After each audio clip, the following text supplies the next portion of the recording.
오늘 주신 말씀은 마태복음 28장 1절에서 6절 말씀입니다.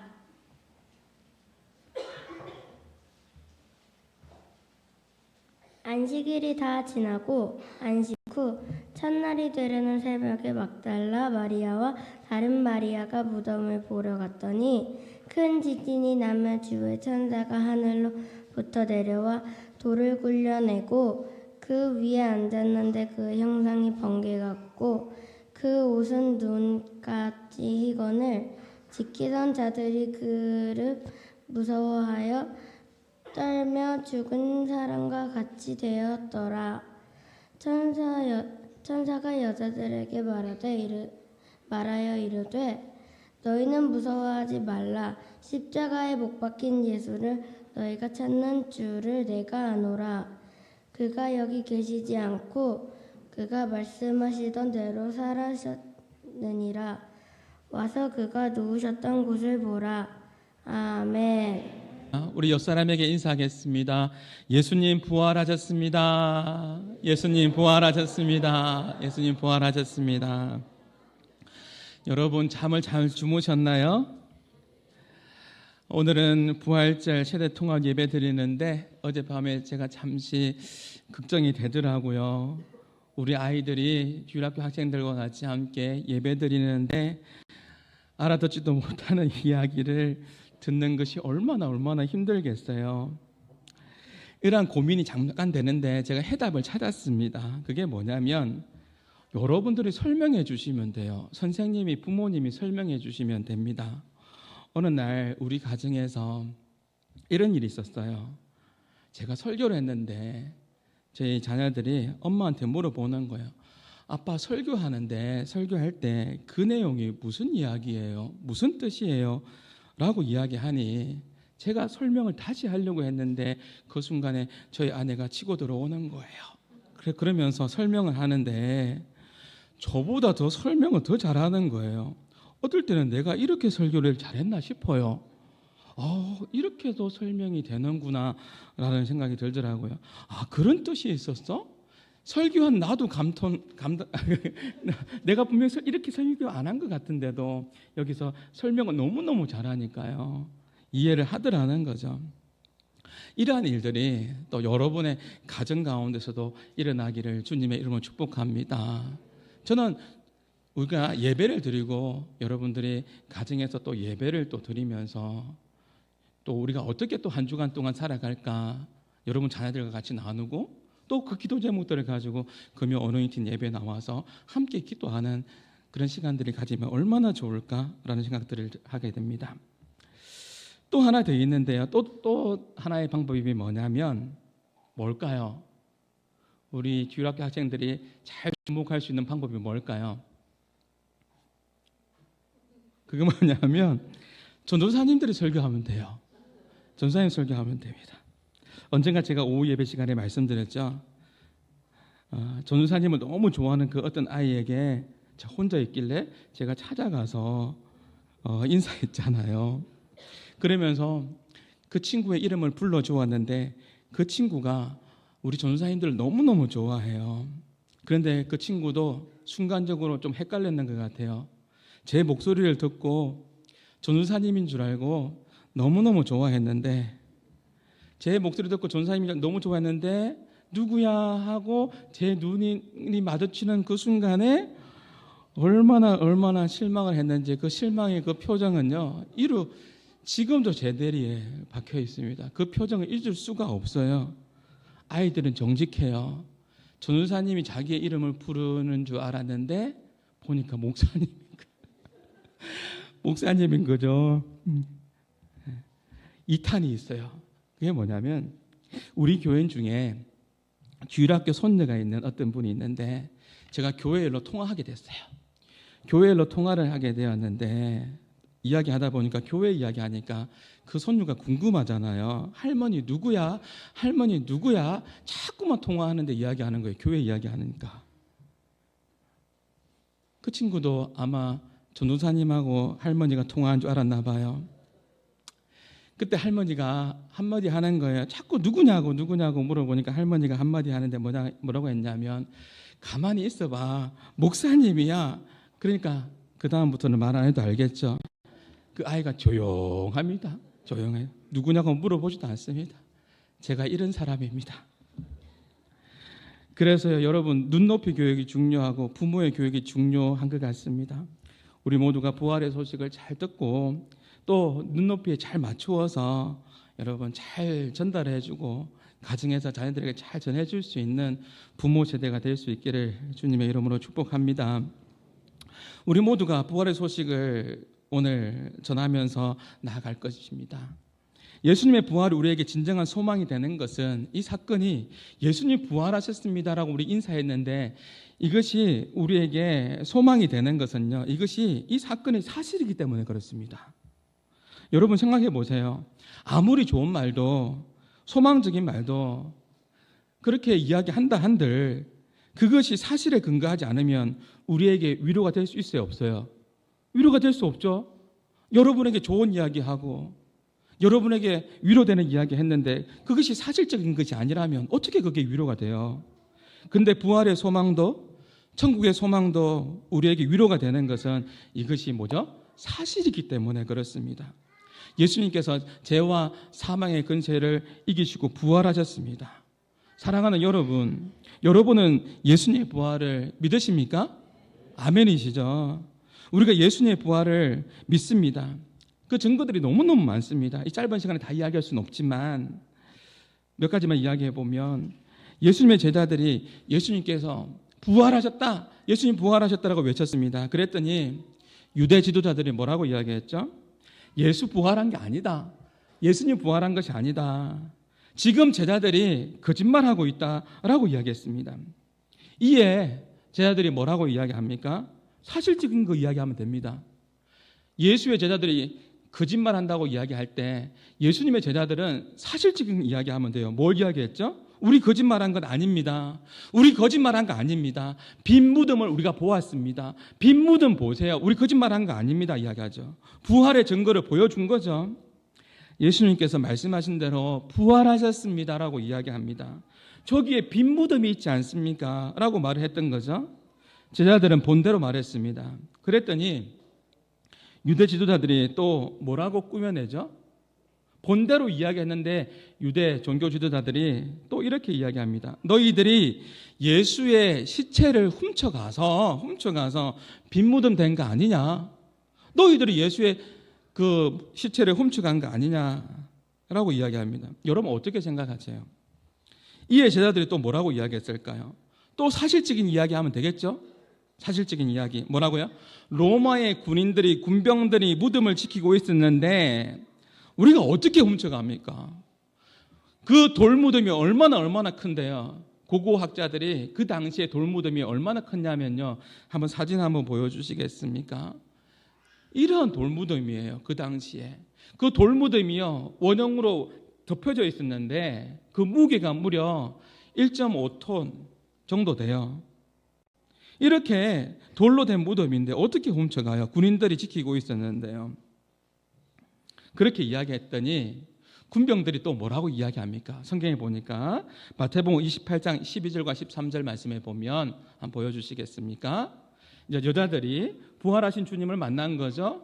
그러고 나서 예수님 부활하셨습니다라고 전할 때 그때 경비중 매치 같이 한번 읽어봅니다. 여자들이 갈 때 경비중 매치 성에 들어가 모든 된 일을 대제사장에 알리니 그들이 장로들과 함께 모여 의논하고 군인들에게 돈을 많이 주며 이르되 너희는 말하기를 그의 제자들이 밤에 와서 우리가 잘 때에 그를 도둑질하여 갔다 하라. 유대 지도자들이 지금 뭐 하고 있는 거예요? 이것을 감추기 위해서 군인들에게 돈 줬어요. 돈 많이 주어서 거짓말 시킨 거죠. 어떻게 해요? 잘 때에 도둑질해서 갔다라고 그렇게 이야기하라고 시켰다라는 것이죠. 여러분 생각해 보세요. 제자들이 그 큰 돌무덤을 굴릴 때 여러분 만약 굴렸다면 그 소리가 분명히 날 텐데 2톤이라니까요. 장정 20명이 굴릴 수 있는 그 돌이에요. 여인들이 어떻게 그것을 굴려요? 그런데 만약에 굴렸다고 생각해 봅시다. 그런데 지켰던 그 군인들이 깨지 않는다고요? 그들은 뭐라고 이야기한다고요? 돈 받은 그들은 깊이 잠들었다. 모르겠다. 우리는 잠들었다. 그렇게 이야기하고 있는 거죠. 지금 부활주일에 제가 딱 보니까요. 한 분 주무시고 계시는데 얼마나 피곤하면 주무시겠습니까? 여러분 인사하십시다. 예수 부활하셨네. 예수 부활하셨네.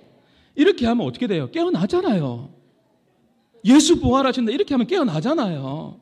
여인들이 예수 부활하셨다 외쳤잖아요. 그리고 그 돌무덤이요 2톤이라니까요.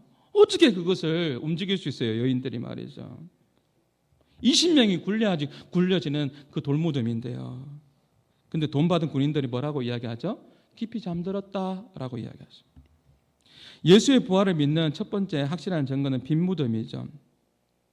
그들이 유대 지도자들이 그러면 예수님 부활한 게 아니라고 하면 그들이 예수님의 시체를 보여주면 되잖아요. 보여줄 수가 없는 거죠. 왜 보여줄 수가 없습니까? 부활하셨으니까. 이것이 사실적인 이야기니까. 부활하셨으니까 말이죠. 또 부활의 확실한 증거는 부활의 증인들이 있었습니다. 여인들이 먼저 봤죠. 그리고 제자들에게 달려가서 부활의 소식을 전했습니다. 그랬더니 두 명의 제자들이 막 달려왔어요. 베드로와 요한이죠. 요한이 젊으니까 더 빨리 무덤에 온 것 같아요. 그러고 난 이후에 베드로가 무덤에 먼저 들어가 보고 다른 제자들도 들어가서 무덤을 들어가 보고 예수님이 부활하신 줄을 알게 됩니다. 요한복음 20장 6절 말씀해 보십시오. 시몬 베드로가 따라와서 무덤에 어떻게 했어요? 들어가서 보았습니다. 본 거예요. 오늘 본문의 여인들도 마찬가지입니다. 천사의 음성도 들었고 또 보고 믿었습니다. 마태복음 28장 5절 말씀에 보면 같이 한번 읽어볼까요? 천사가 시작.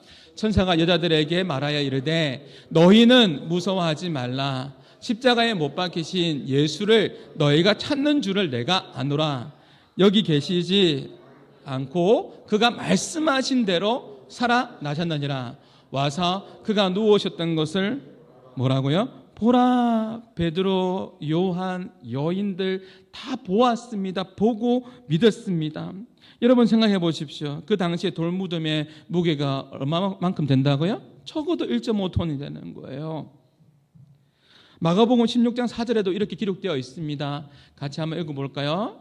눈을 들어본 적 벌써 돌이 굴러져 있는데 그 돌이 뭐라고요? 심히 크더라. 심히 큰 돌을 어떻게 여인들이 움직일 수 있냐고요. 여인들도 제자들도 베드로와 요한도 가서 직접 보고 믿었습니다. 보았습니다. 그리고 보고 난 이후에 그들은 외쳤습니다. 뭐라고요? 예수님 부활하셨습니다. 우리에게 가르쳐 주신 대로 말씀하신 대로 부활하셨습니다라고 그렇게 외쳤던 것이죠. 그들의 삶이 변화되게 되었습니다. 베드로와 요한 모두 다 복음을 전하다가 어떻게 살았어요? 저와 여러분은 남은 여생을 어떻게 살기를 원하세요? 부활하신 주님을 만난 사람들은요 어떻게 살았냐면 예수님 부활하셨습니다. 복음을 전가하면서 그들 모두가 다 순교했습니다. 예수님의 제자들은 순교했습니다. 부활을 증언하면서 예수 믿는 수많은 사람들이 순교당했습니다.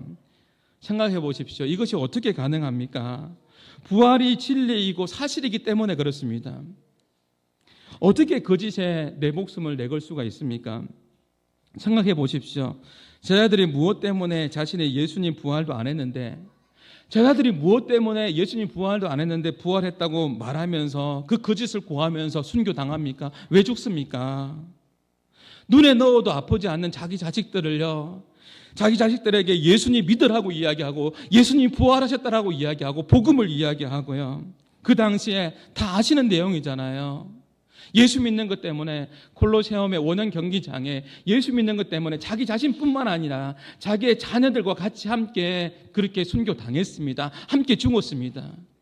만약에 거짓말이라면 왜 거짓을 이야기하고 그렇게 죽습니까? 예수님 부활하신 것이 예수님이 가르쳐 주신 것이 진리이기 때문에 사실이기 때문에 그 안에 생명이 있기 때문에 그렇게 외치면서 예수님 부활하셨습니다라고 외치면서 순교의 길로 그렇게 나아갔던 것이죠.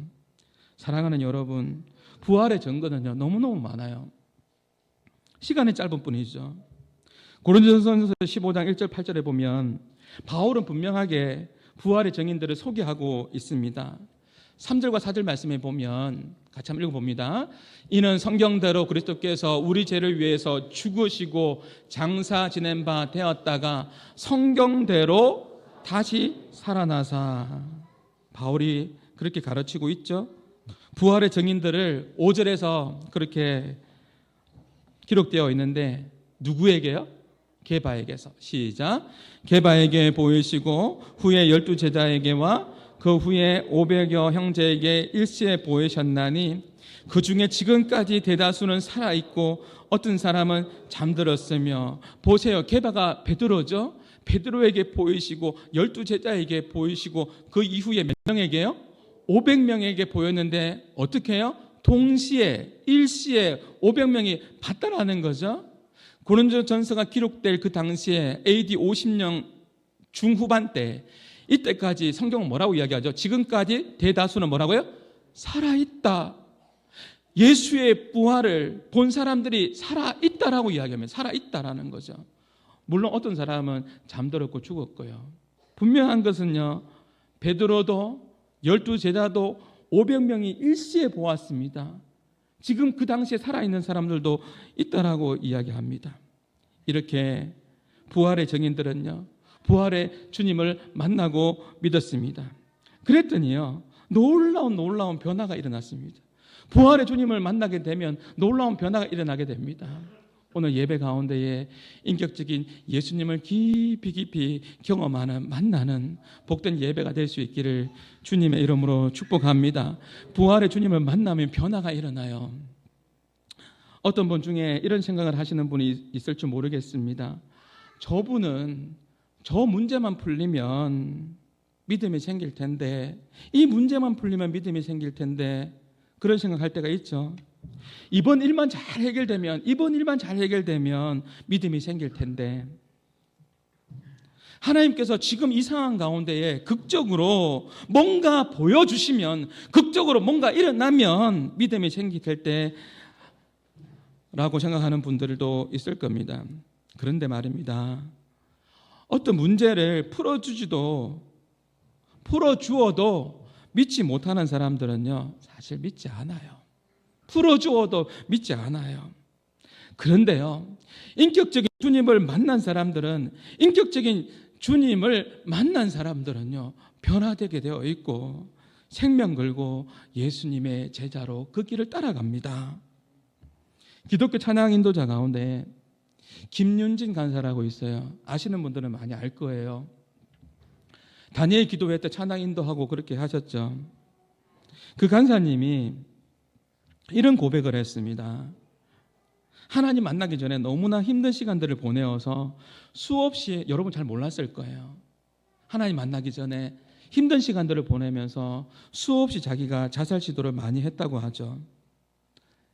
그런 중에 인격적인 하나님을 경험하게 됩니다. 어느 날 하염없이 고통의 시간 가운데에 그렇게 눈물을 흘릴 때 하나님 앞에 반응하는 시간이 있었어요.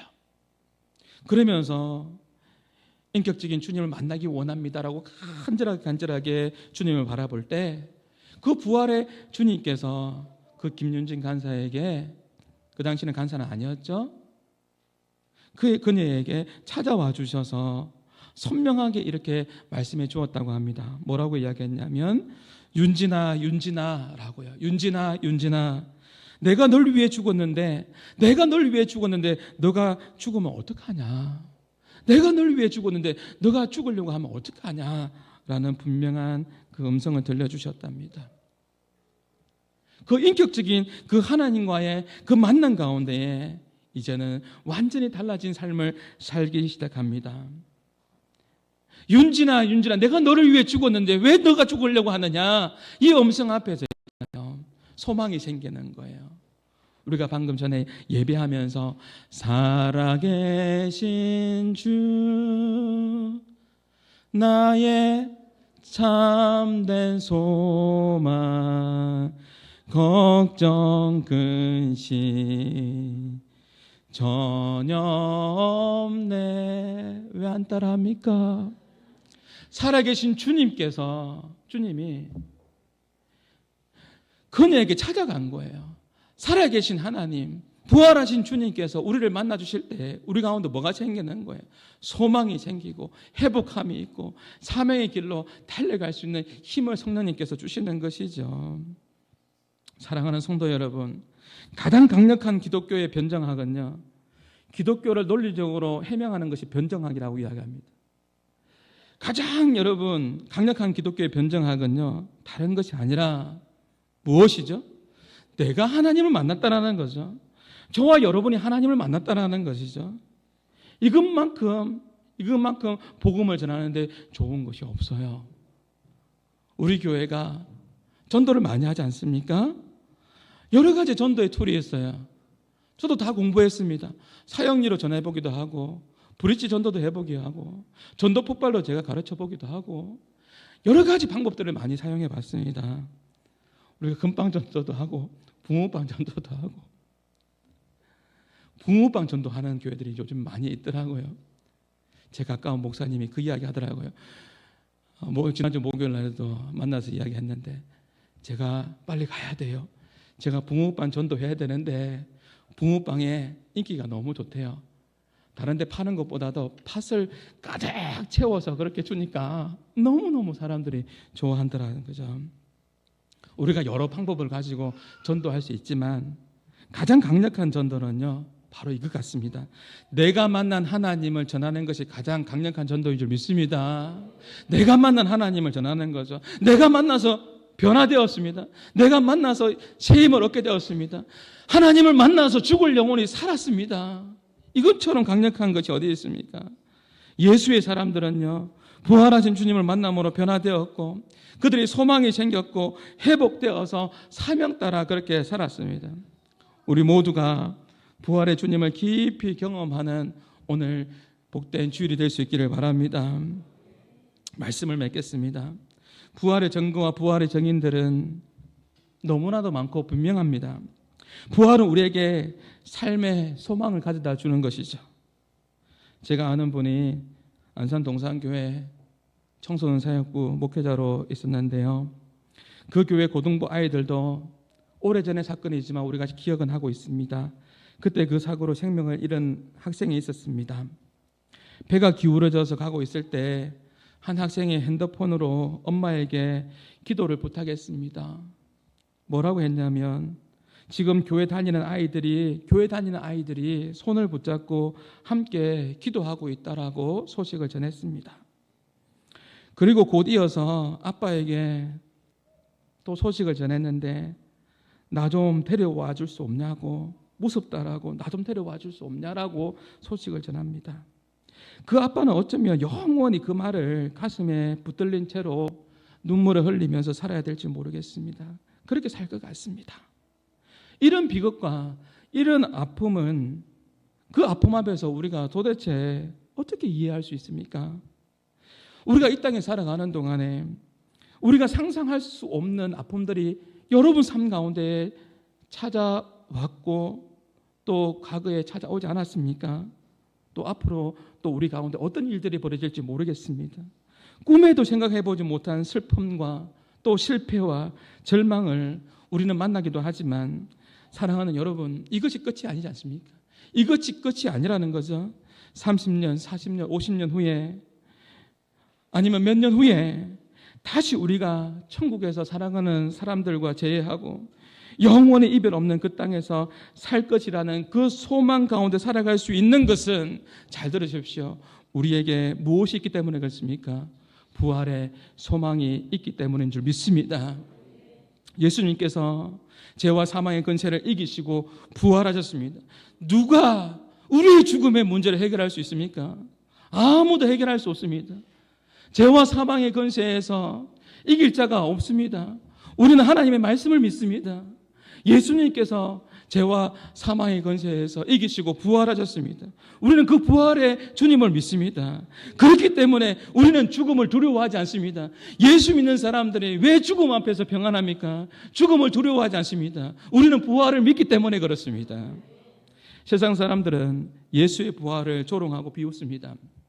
그러나 이 우주가 우연히 신비한 세상이 만들어진 것이 아닌 것처럼 하나님께서 우리를 내팽개쳐 주시고 내팽개치고 무책임하게 방치하는 것이 아니었습니다. 예수 그리스도 안에서 우리의 죄와 허물을 씻어주시고 우리를 용서해 줄 뿐만 아니라 영원한 하나님 나라에서 우리와 함께 기쁨을 누리며 살 수 있도록 십자가의 길을 만들어 주셨습니다. 십자가의 길을 내어 주셨습니다. 사랑하는 성도 여러분, 저와 여러분과 마지막으로 마태복음 28장의 마지막 절을 함께 읽고 마치려고 합니다. 부활하신 주님께서 성천하시면서 우리에게 마지막으로 주셨던 그 말씀이 어떤 말씀인 줄 아세요? 마태복음 28장 20절의 말씀입니다. 같이 한번 읽어보겠습니다. 내가 너희에게 분부한 모든 것을 가르쳐 지키게 하라.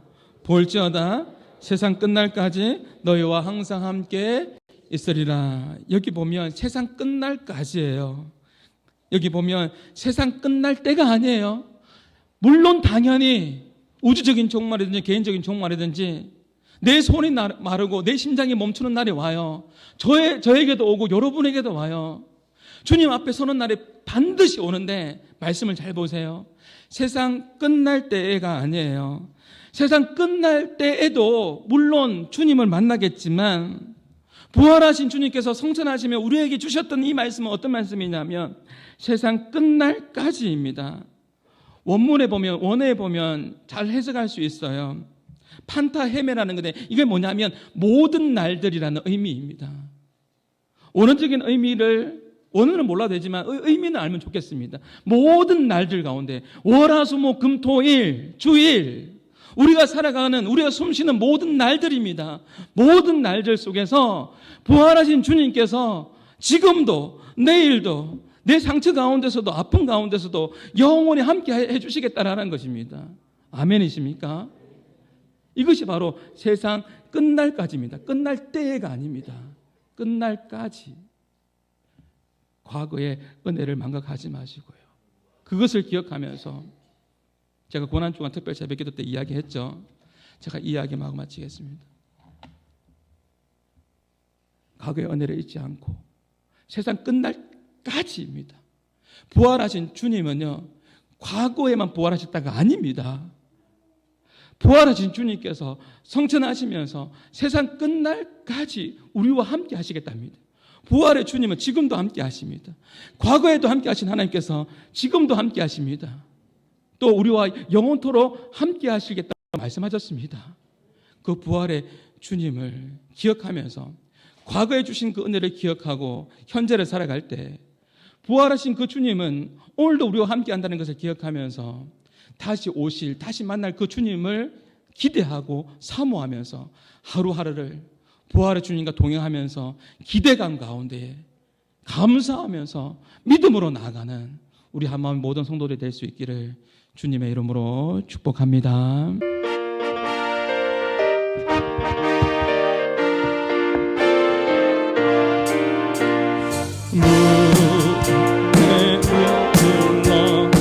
예수 내 구주 내며 기다리네 예수 내 주 원수를 다그리고 무덤에서 살아나셨네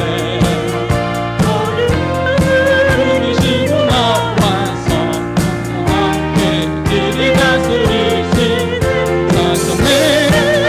사성네 예수 다시사 헛되이 지키네 헛되이 지키네 예수 내 구주 헛되이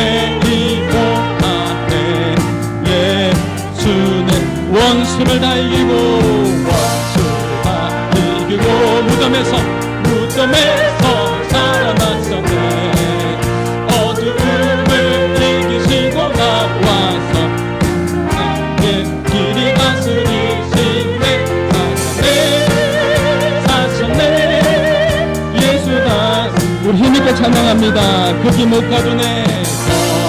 거기 못 가두네. 예수의 우리를 살리네. 예수 원수를 다 이기고 원수를 다 이기고 무덤에서 살아나셨네. 어두움을 이기시고 나와서 함께 길이 다스리시네. 사셨네. 예수다. 우리 마지막으로 원수를 다 이기고 원수를 다 무덤에서 살아나셨네. 어두움을 이기시고 나와서 함께 길이 다스리 사셨네. 예수 다시 사셨네. 아멘. 김정사 목사님 축도해 주시겠습니다.